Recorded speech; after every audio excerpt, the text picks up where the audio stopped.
Pour repousser la criminalité et garantir la sécurité, l'islam encourage la bonne moralité et le civisme sans pour autant négliger la dissuasion. L'humanisme prétendu altruiste, qui consiste à minimiser les torts des malfaiteurs sans les inciter au repentir, et qui s'ingénie à culpabiliser ceux qui demandent réparation des méfaits, est non seulement inapproprié, mais profondément injuste.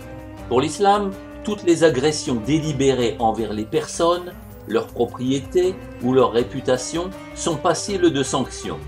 Les lourds châtiments qu'il préconise sont autant destinés à rebuter les malfaiteurs qu'à les mettre hors d'état de nuire. C'est également pour dissuader et frapper les esprits que les sentences seront exécutées promptement et publiquement. Les inculpés, quel que soit leur statut, amis ou ennemis, puissants ou misérables, musulmans ou pas, seront jugés équitablement, sans traitement de faveur ni discrimination.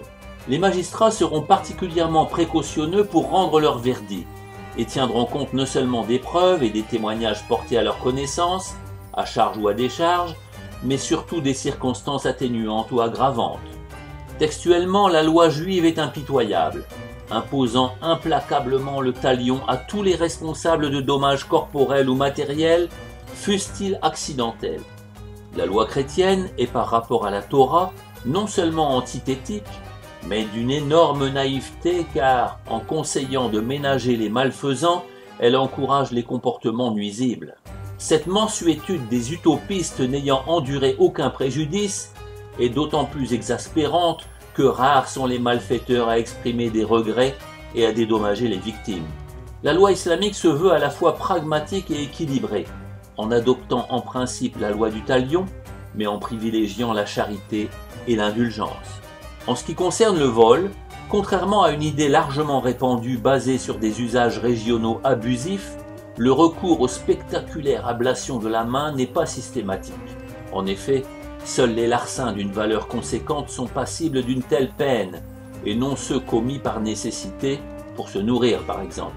Considérant qu'on ne peut ôter la vie sans raison, le Coran et la Bible ont légiféré de sorte à dissuader quiconque de commettre des meurtres.